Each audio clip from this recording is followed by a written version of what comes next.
ಬಸವ ಸಮಿತಿಯವರು ಕೆಲಸವನ್ನು ಮಾಡ್ತಾ ಇದ್ದಾರೆ, ಅನುವಾದ ಮಾಡಿ ಇವತ್ತು ಸುದ್ದಿ ಮಾಡ್ತಾ ಇದ್ದಾರೆ.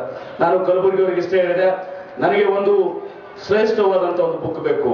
ಯಾವ ರೀತಿ ಬೈಬಲ್ ಅದ, ಯಾವ ರೀತಿ ಭಗವದ್ಗೀತಾ ಅದ, ಯಾವ ರೀತಿ ಕುರಾನ್ ಅದ, ಹಂಗ ನಮ್ಮ ಬಸವಣ್ಣನವರ ಒಂದು ಪವಿತ್ರ ಗ್ರಂಥ ಆಗಬೇಕು.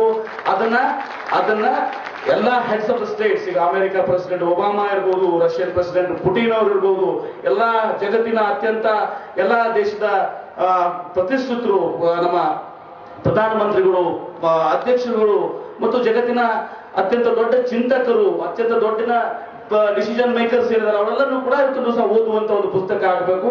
ಅಂತ 5,000 ಜನರಿಗೆ ಆಯ್ಕೆ ಮಾಡಿ ಇವತ್ತು ದಿವಸ ಈ ಪುಸ್ತಕವನ್ನು ಕೊಡುವಂತದ್ದು ಆಗ್ಬೇಕು. ಅಂತ ಒಂದು ಪುಸ್ತಕ ಪ್ರಕಟಣೆ ಆಗ್ಬೇಕು ಅಂತ ನನ್ನ ಆಶೆಯನ್ನು ನಾನು ವ್ಯಕ್ತಪಡಿಸಿದೆ. 2 ಕೋಟಿ ರೂಪಾಯಿನ ಇವತ್ತು ದಿವಸ ಆ ಒಂದು ಯೋಜನೆಗೆ ನಾವು ಸರಿ ಮಾಡಿದ್ವಿ. 1 ಕೋಟಿ ರೂಪಾಯಿ ಇವತ್ತು ದಿವಸ ಆ ಒಂದು ಬೇರೆ ಸಂಸ್ಥೆಯಿಂದ ಸೌಗವರ್ಕಟ್ಟಿ ಫೌಂಡೇಶನ್ಗೆ ಇವತ್ತು ದಿವಸ ನಾವು ಅದನ್ನ ಕೊಡುವಂತದ್ದು. ಈ ಸಂದರ್ಭದಲ್ಲಿ ಎಲ್ಲ ಪೂಜ್ಯ ನಮ್ಮ ಸುತ್ತೂರಿನ ಅಪ್ಪುಗಳಿಗೆ ವಿಷಯ ಇವತ್ತು ದಿವಸ ಬೆಳಗ್ಗೆ ಸುದೀರ್ಘವಾಗಿ ನಾನು ಅವರಿಗೆ ವಿವರಣೆ ಮಾಡಿ ಹೇಳಿದ್ದೀನಿ. ಅವರು ಬಹಳ ಸಂತೋಷಪಟ್ಟು ನಮ್ಮ ಎಲ್ಲಾ ಸಂಪೂರ್ಣವಾದಂತಹ ಆಶೀರ್ವಾದ ಸಹಕಾರವನ್ನ ನನಗೆ ಹಿಂದೆ ಇರ್ತದೆ, ನಾವು ಅದನ್ನು ಮುಂದೆ ಹೋಗಿ ಅಂತೇಳಿ ಒಂದು ಸಿದ್ಧಗಂಗಾ ಮಹಾಸ್ವಾಮಿಗಳನ್ನ ತುಮಕೂರು ಅವ್ರ ಕಡೆ ಇದರ ಒಂದು ಮುನ್ನುಡಿಯನ್ನ ಬಸವೇಶ್ವರ ಬಗ್ಗೆ ಬರೆಸಬೇಕು ಅನ್ನೋದನ್ನು ಕೂಡ ಅದರಲ್ಲಿ ಆ ಪುಸ್ತಕ ಮುನ್ನಡೆಯನ್ನ ಕೂಡ ಅವರಿಂದ ಬರೆಸಬೇಕು ಅನ್ನುವಂತ ಒಂದು ಆಶೆ ಆಗಿದೆ. ಗುರು ಚನ್ನಬಸಪ್ಪನವರು ಕೂಡ ಒಂದು ಸಂಪೂರ್ಣವಾದಂತಹ ನಾವು ಸಹಕಾರವನ್ನು ಕೊಡ್ತಿದ್ದಾರೆ.